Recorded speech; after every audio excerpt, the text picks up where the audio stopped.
from the East Coast regarding missing and murdered Indigenous women. And the East Coast was derelict in their response. There was no responses made to their information requests.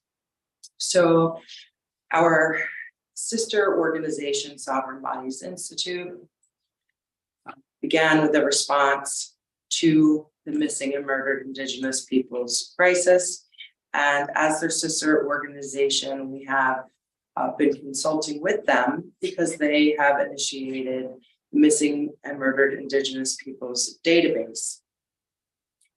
So in series 1, we addressed what we have found from our FOIA requests to New York, New Jersey, and Connecticut, and with regards to our inquiry into missing and murdered Indigenous women in these regions.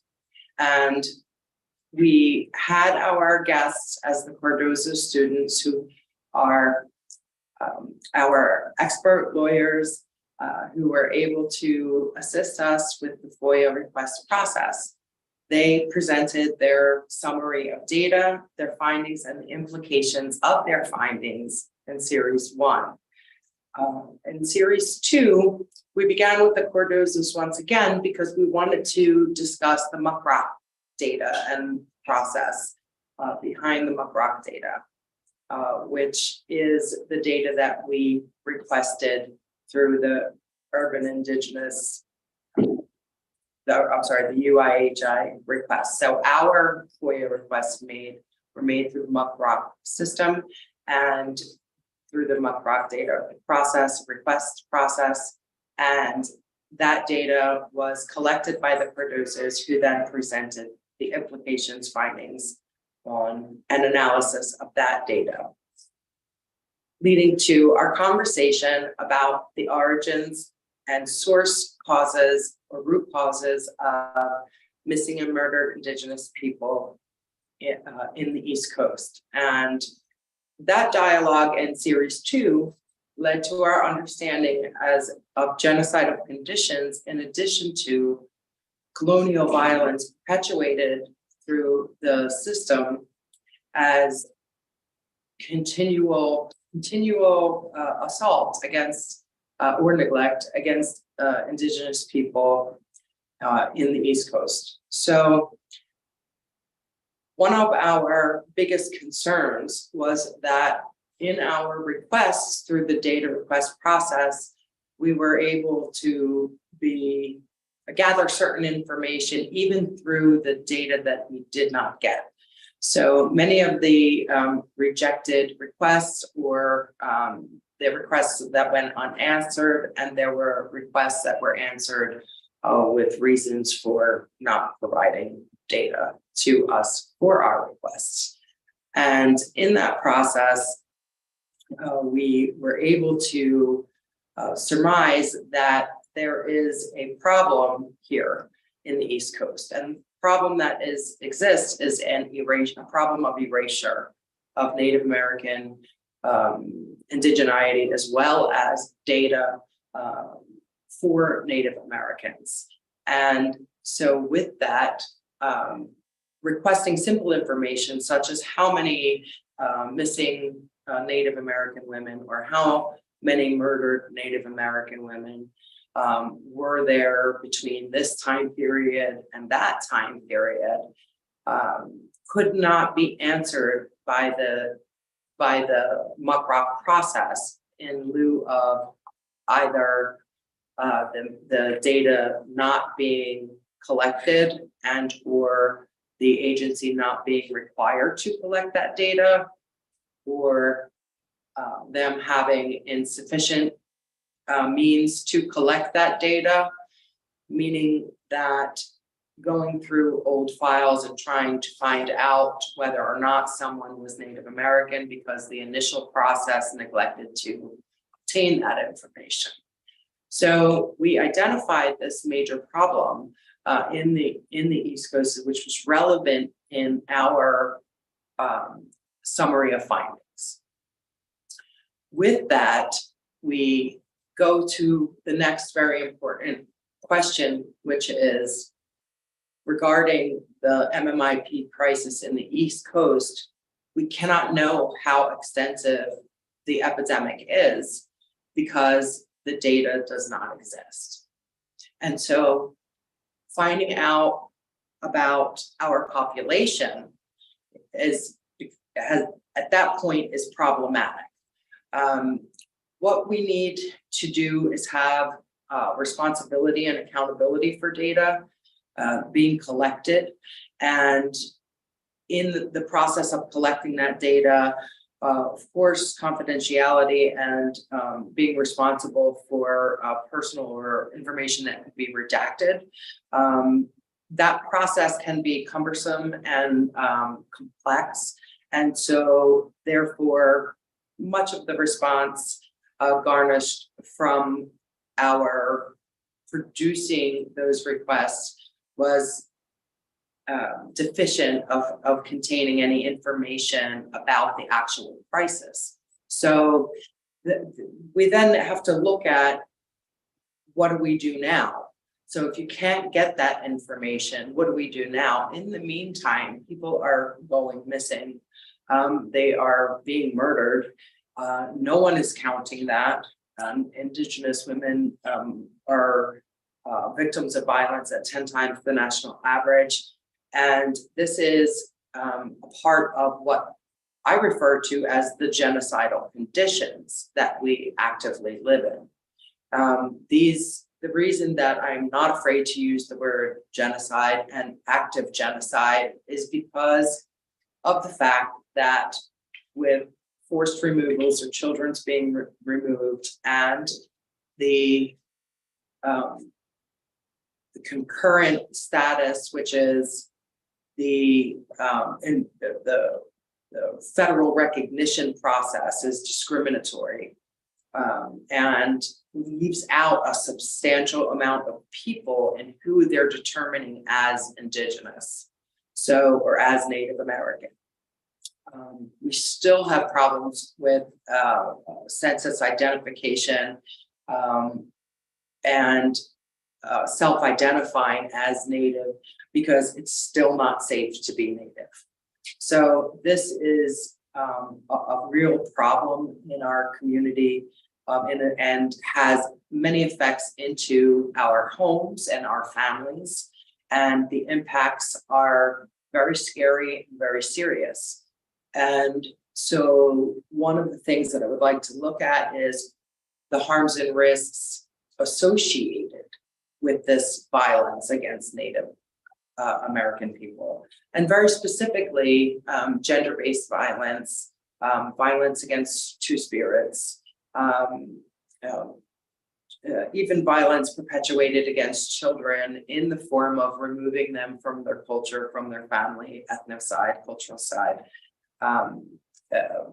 These dynamics and the whole federal recognition process is about quantifying the blood of a Native. This particular methods that they use to quantify blood quantum laws are not exactly reality-based.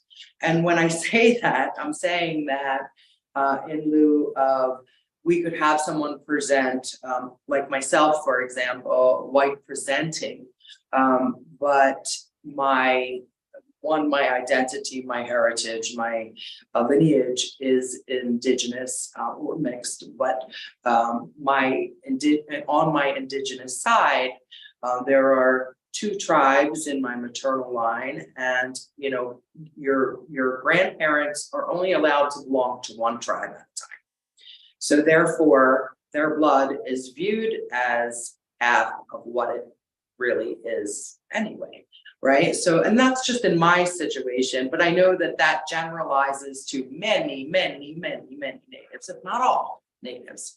And some of the conditions that we'll talk about, like forced removal of children or the over-criminalization of Native Americans, and the disruption of the Native family unit, as well as the conditions associated with intergenerational and multi-generational violence, colonial violence against Native people, and this active genocide, which pointing back to that active status is because children are removed and because you do not have the right to not only survive, but thrive in your Indigenous identity or your Indigenous status in perpetuity.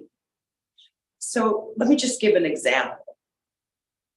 If I was Italian and I had children, my children would still be Italian, and their children would still be Italian, and their children would be Italian. And so, you know, we are the only race that is required to have ID cards. We are the only race who is targeted by a federal state recognition process, which either affords support services or doesn't.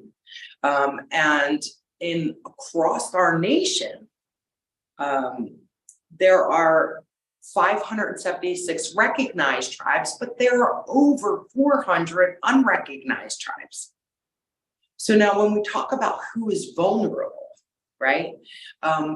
Federally recognized tribes have access to Indian health services. They have access to grants and funding. They have access to a status that they have been deemed Native American. But yet also they are and have been tracked for termination. And I say this because the process of quantifying the blood with enrollment in the tribe, which was required during the Dawes Act, I believe, it's the Dawes Act that required this, that we have a definitive endpoint to our indigeneity. And we are the only race and ethnicity that is confronted by this problem. And so therefore you can be born indigenous, but you could also die white. And this process of erasure, this process of forced invisibility has somewhat begun to be addressed in lieu of the UIHI report on missing and murdered Indigenous people in the West Coast. And now it is very important to understand that in the urban centers, such as New York, such as PA, Philadelphia, we have high aggregates of Indigenous people. However, they are usually dislocated from their tribes. They are usually dislocated from Indian health, especially if they are in the East Coast, which makes them particularly even more vulnerable to issues related to health and support for mental health, as well as other support services that may be needed. Not to mention, it complicates the entire issue because what I am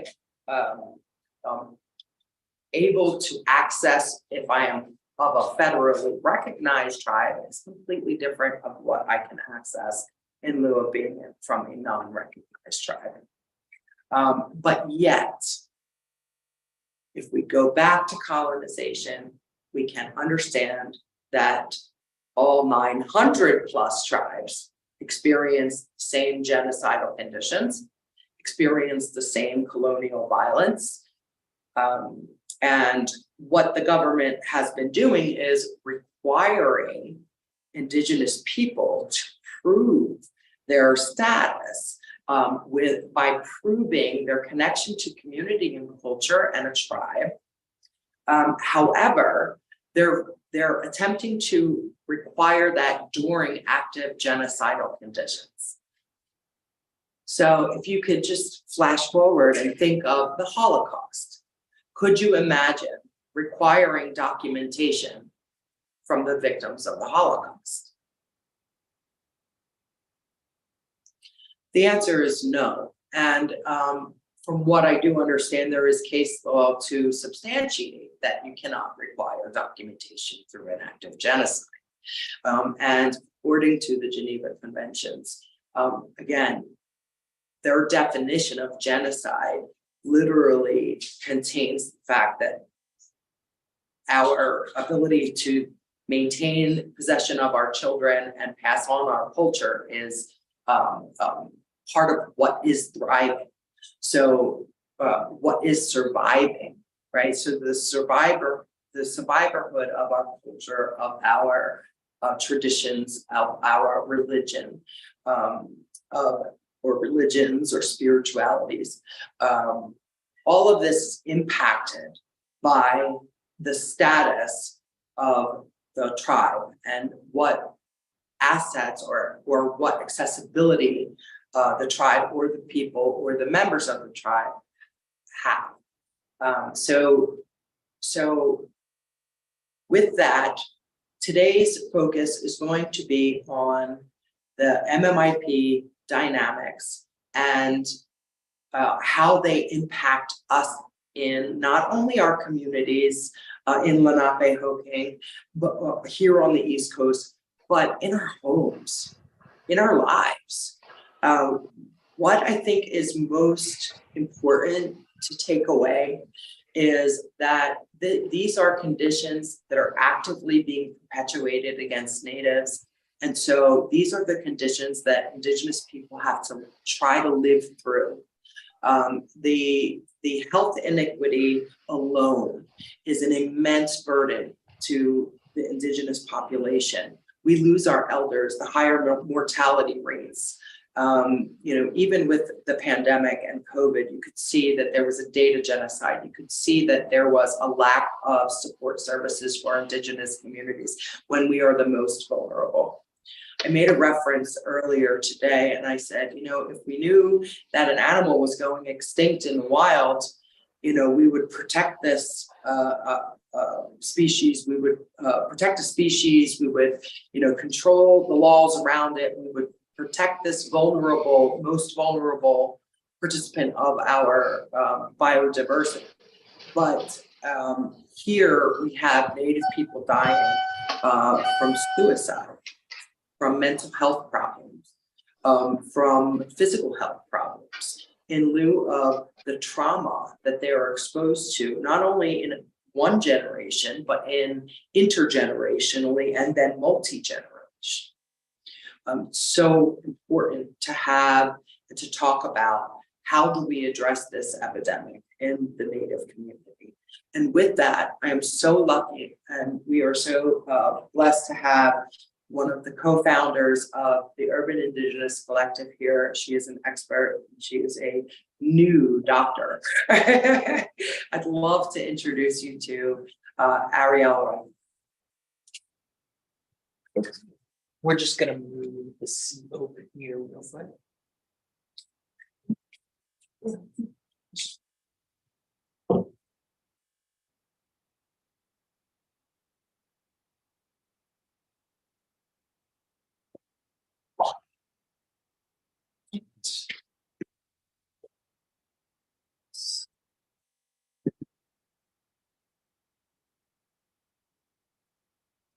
All right, thanks for bearing with us, trying to figure out our space. So thanks, Dean, for a wonderful intro. My name is Ariel, and I'm a social worker by trade and training. And I am also a self-professed data nerd, and I'm one of the co-founders and director and current co-director of Urban Indigenous Collective. And I've been part of this founding team that has instituted our MMIWGT2S database, and would like to just facilitate, hopefully, a short conversation today about data and how we think about it and how our communities feel equipped or not equipped to be able to understand what is happening in our own communities. So just a couple things. I wanted to present some community agreements because we will be inviting folks to be able to share. So something that I love to live by is, what's set here stays here, especially if we're talking about things that are really personal. And then I also wanted to offer the use of the word relative so that no one feels that they have to either share more information than you're originally planning on sharing. And then also, so we're not sharing personal information necessarily about one of our relatives that we may not have permission to share. And then also other things I like to remember are that, we're all speaking from our own experience, and then assume that we're all trying to do things in a good way. So it's like a form of assuming good intent, and that we are all here to care for our relatives, care for ourselves, and find a solution to this epidemic and this problem. And then I also wanted to redefine the word data. Sometimes it can be a little scary to folks, and it sounds like it's just numbers, but as an Indigenous researcher, as an Indigenous person, we've always been scientists, we've always been researchers, and data isn't just numbers. It represents our relatives, our own stories, our community stories, and our histories and our futures. So just wanted to offer that. And then, so I think we'll move into the more like focus group. I don't know if I like that word. I'm trying to think of another word. So again, this is me talking in conversation. It's just a discussion kind of live as we try to talk about domestic violence, intimate partner violence, and then this broader MMIP epidemic. So the first question is around how we are thinking about these three concepts. I think there's a lot of acronyms out there, and it can get a little bit confusing and trying to differentiate between things. So I did want to offer up that, domestic violence and intimate partner violence, or DV and IPV is often how they're referred, usually are defined by sexual, physical, emotional, and psychological violence, as well as stalking. We also know that there are a multitude of ways that we can also experience violence in the form of financial abuse, cultural, as well as cultural and spiritual abuse. So with that intro, are there other types of violence that you would consider fall under these definitions, or things that we are seeing in our communities that aren't captured by these definitions?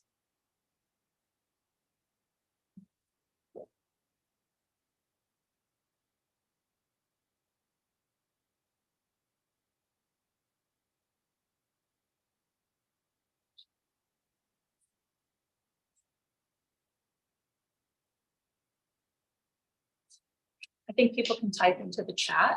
Right.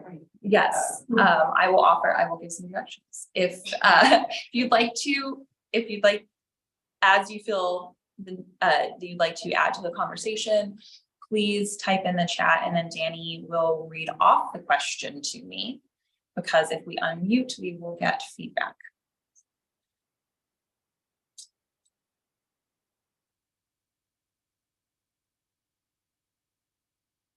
I think we're okay to unmute if you're just on the computer.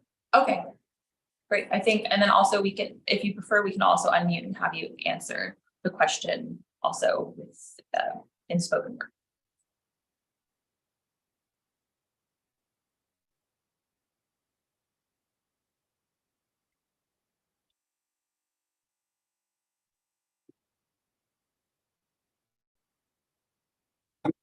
Hi there, can you hear me? Oh, Yes, I can hear you. I think that another type of abuse that often exists that we don't often talk about is financial forms of abuse, and just utilizing financial power over others. One moment, sorry, we did get the feedback. I was thinking.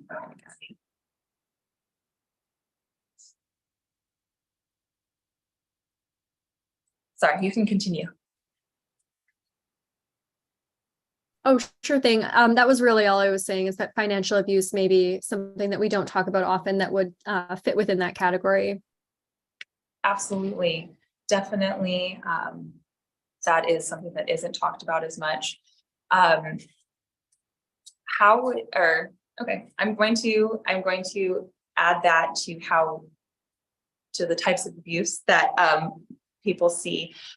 Do you have any suggestions in how, in how you think that we can best bring up that to our communities, because it hasn't been something that's been a focus. So I'm wondering how you came to an understanding of that and if we can share that with other folks.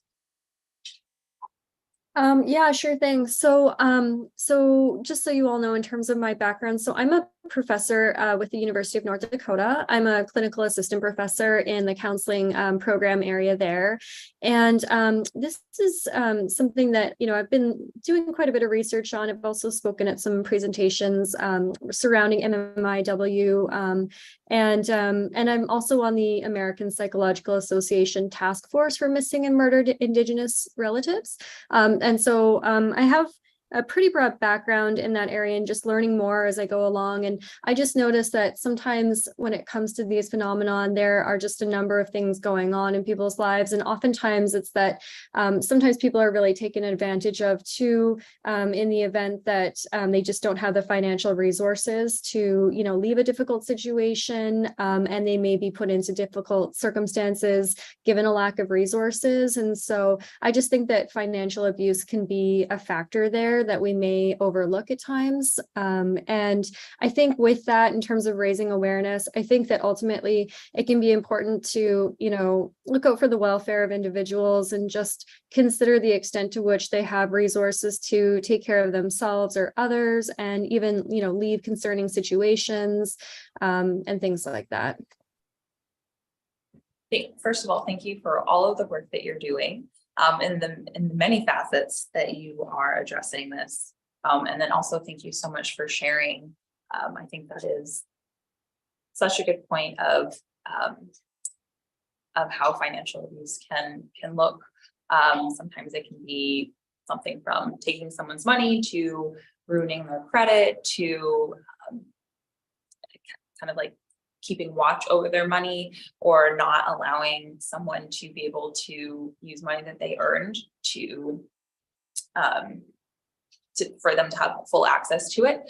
So I'm just offering up some broader understandings of how we may understand financial abuse. Some things that I've seen in my research have fallen under like cultural and spiritual abuse. So I also wanted to add that to the conversation and, maybe for us to broaden how we understand the different ways that we can be made more vulnerable, or, be at risk for experiencing violence. And I don't think there's necessarily one definition of cultural or spiritual abuse. What I've seen in the work that I've done as I just finished up a doctoral program. So in my student research and my doctoral research, I saw that some people were, not allowed to practice their cultural or spiritual practices with their partner, or they were made fun of for not knowing their language fully, or not understanding or being able to necessarily pray or speak fully in their Indigenous language. And the reason that I'm trying to broaden this conversation about the types of violence is because as we come into contact with various systems, doctors, the criminal legal system, social services, more often than not, it's not always going to be an Indigenous provider. It's not going to be in our own communities, especially for us folks here in New York City who are in an urban context. So I am interested in, as we move into the space of thinking, how can we best support our Indigenous relatives, especially those who are living in urban areas? What are the main things that we as Indigenous people would want service providers or anybody we have to come into contact with who may not be Indigenous, what are the main things that we'd like them to know about our experience or about what it is to be a Native or Indigenous person, so that we can feel safe and as comfortable as possible when we're seeking services or seeking assistance.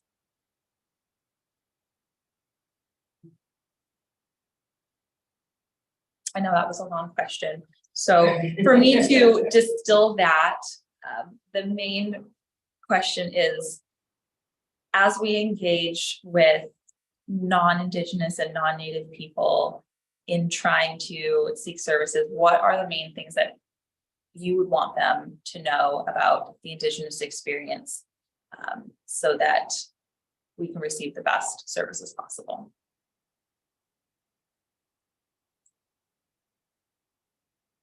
I don't know if you want to share this in the chat. Or something. Earlier while Ariel was, I think it was Forcey. Yeah. Okay. So, do I have to unmute this? No, it's fine. Okay. So, Floor C's says to everyone, I think with domestic violence and interpersonal violence, we tend to focus on heterosexual couples when queer people experience these abuses at higher rates. So I'm wondering how this is also applicable to our communities, and if it's even documented, what support looks like for DV in Indigenous communities. My microphone doesn't work, so bear with me, please. Thank you. That was a very very important question, and actually was the focus of my dissertation on what violence looks like among women who have sex with women and men. So really trying to break out of this heterosexual male-female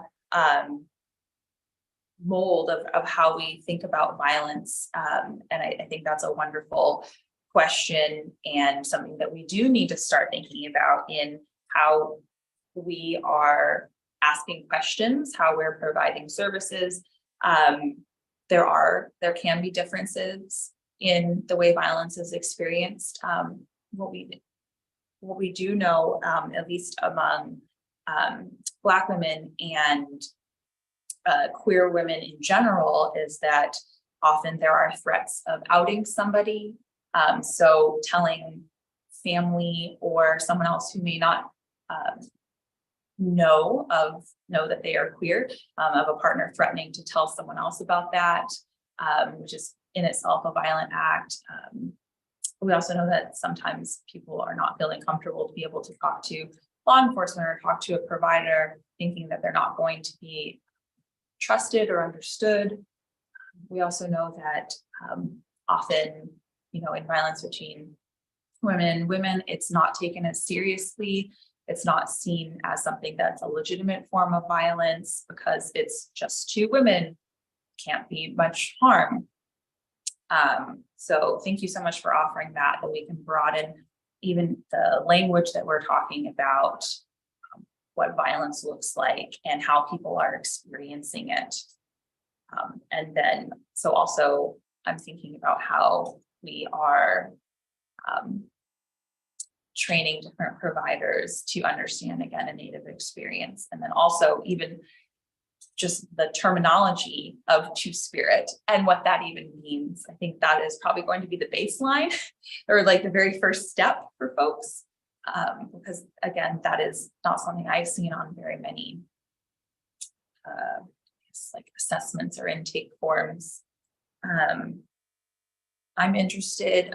So I basically had like 3 questions today. So the first one was about thinking about types of violence, what falls under it, what are our community's understandings of violence and just the broader definitions. And then the next question is around what are your communities currently doing to track information about missing and murdered relatives?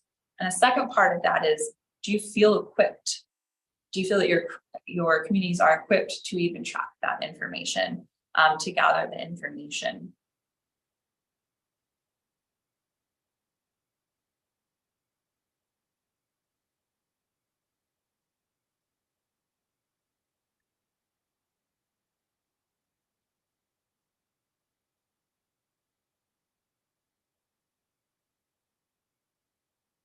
And we'll go over here to Danny to see if there's anything coming through the chat.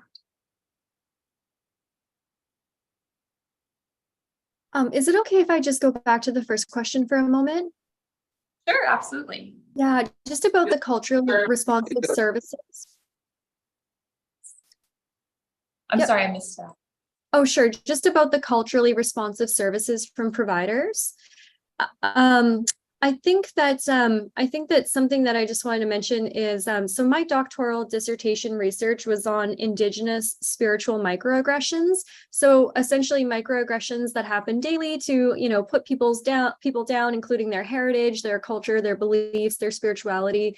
For me, I identify as Métis Cree from Alberta, Canada, and it was really important for me to engage in this research because I feel like every day Indigenous spirituality is put down in subtle ways. And I have unfortunately noticed a pattern in my research, delineated a pattern where many Indigenous people recurrently have their spirituality denigrated on a daily basis through microaggressions. And so something that we could do to really advocate for making change is ensuring that service providers, whether it's medical providers or law enforcement, making sure that they're aware of what microaggressions are and that they're not engaging in those towards people that they're serving or working with. Just because it does really underscore the status quo of oppressing Indigenous people and Indigenous spirituality. And it can really create a dynamic where Indigenous people disengage with those services because of that as well. Absolutely. Thank you for offering that. It's very hard having a conversation so I don't have the computer next to me, so I can't actually see anything that's happening. But I do feel like we are in conversation right now. So I'm very appreciative of you joining today and adding to this conversation in this virtual format. And again, definitely agree that cultural, spiritual microaggressions and abuse are not discussed enough, and especially for Indigenous people need to be at the forefront of all the conversations that were happening, because that has been a major part of the settler colonial project to eliminate us since the very beginning. And then I wanted to invite anybody else who is currently joined in to join in this space, to share any other thoughts that you also may be having.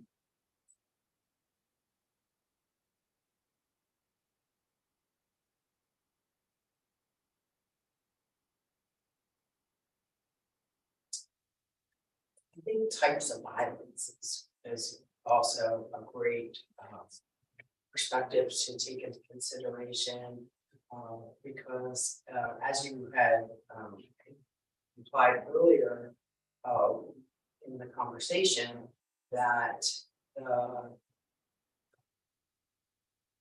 the types of violence that Indigenous people endure as opposed to other populations, and the significance, I think, in the fact that, okay, if Indigenous women are 10 times that, national rate, then how is it manifesting? What are obviously we already know that from the MMIP crisis that there is an effect, but we just don't know to what extent it causes it, or if it's worsened by other conditions. For example, one's economic independence or lack thereof, in context to being removed from tribes or being urban as opposed to rural. I know rurality has seriously impacted services and accessibility in general. So then what does that mean for Indigenous people? I think that through our conversations and through these types of events, we can touch base with people in the community and get more feedback, and that's incredibly needed, because we in order to have some idea of how the crisis is impacting on the East Coast, and we have to consider urban natives. We have to consider what that experience is like, and we have to consider the proximity and context to being here and with others in the community, whether because if like, for example, in a tribe where you are on a residential area or on a res rather, your community and the people and the violence may be really visible to the community and the authorities and that are involved with responding. And I'm really glad, like I said, that they are developing these crisis response teams just in order to help de-escalate and to teach strategies and take initiatives to preserve Indigenous health and wellness throughout a crisis. And I think that is imperative to the safety of Indigenous people. In fact, I would think that if anyone is going to jump in and participate in context to building these types of teams, that then the team needs to understand the specific people of the area that they're in. So for urban natives, that's going to look different. Again, how will we know when an Indigenous person is in crisis if we don't have some sort of national alert, and then down into territory, tribes, and into specific areas, coordinated efforts or standardized type support services that can be employed to intervene on these cases. Having access to experts on the subject matter. We could be using the cultivation of education in our youth to cultivate into our youth and our adolescents into these fields. But again, we have to fight against the dynamics that are present that are eating away at or tearing away at Indigenous people. Thank you, Danny. You covered a lot there. I wanted to point out a couple things about who is designing services, how we're designing services, and for the experts, I want to again also redefine and broaden that, like, experts on domestic violence, intimate partner violence, missing and murdered Indigenous people are our communities. So I'm seeing a focus on, or like what I heard from you basically was that we need to center the experience of families, of survivors, of folks who have lived experience, that we and they should be included at all steps, from the planning of services to the delivery, and making sure that those folks are compensated for their time, for their input, for their lived experiences as we're moving through these processes. I know we have about 5 minutes left, so I do want to offer if there's any folks who want to add anything additional. And then we do have also, we've just developed a survey, which we are going to send out after this, and we would love to see the feedback on how questions are asked, what your communities may be asking. This is, I would say, a working draft, a first draft of many, so that we can, arm ourselves to be able to understand what are the root causes, understand how this is affecting our communities, especially in an urban context. So that we will be sending that out.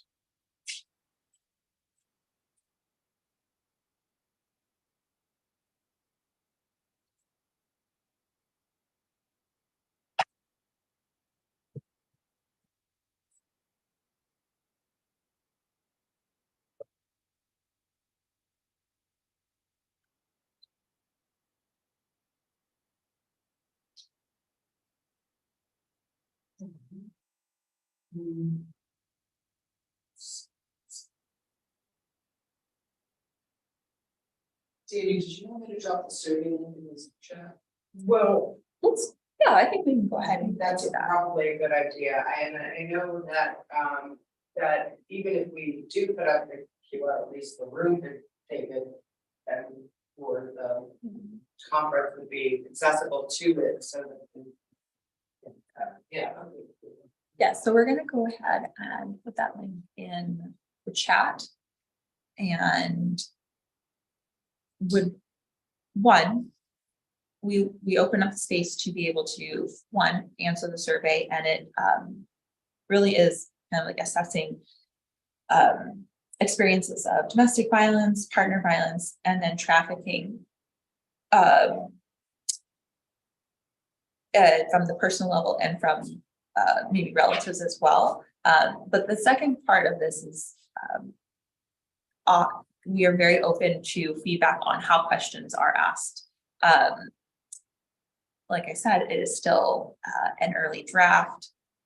So if there are ways that there are questions that were confusing or should be worded differently, we would definitely be very open to that feedback, because that is part of this process.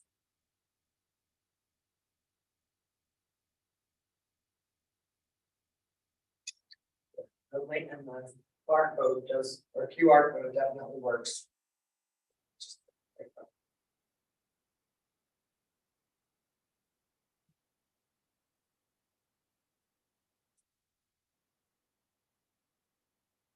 So in taking the conversation just a little bit further, and I'm not sure of the exact demographics of who's in the conference call, but in the Zoom as well as in the room, I guess just to ask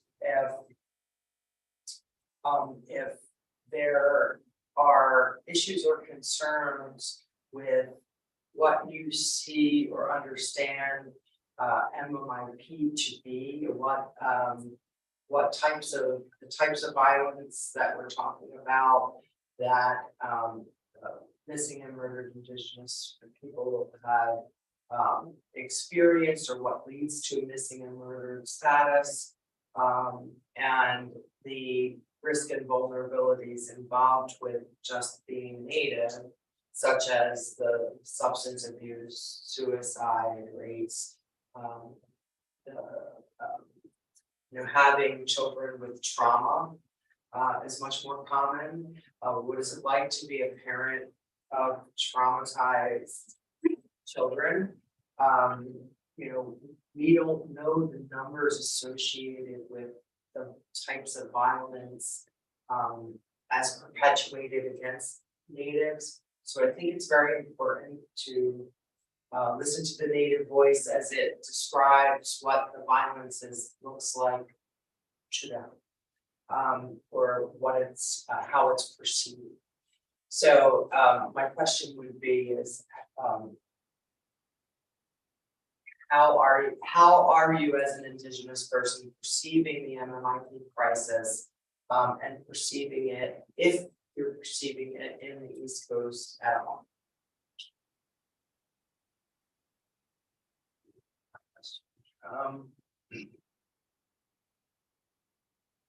And you can type answers in the chat. I know we had scheduled only from 6 to 7, so I just wanted to highlight that we have come up to that time.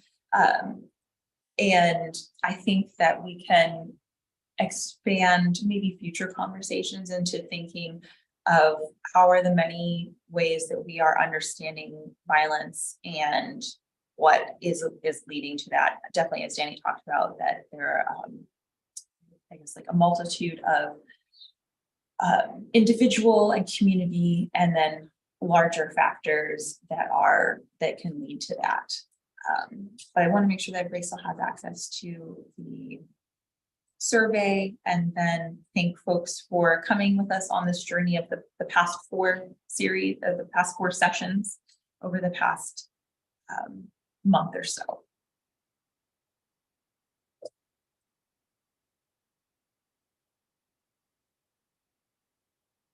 And if there aren't any final things in the chat, then I think we can close out. And then, so yeah, thank you for joining us tonight. It's a beautiful Friday here in New York City. Thank you for joining us from wherever y'all are calling in from. And thanks for having this public conversation with us. And we would love to be able to continue these in the future.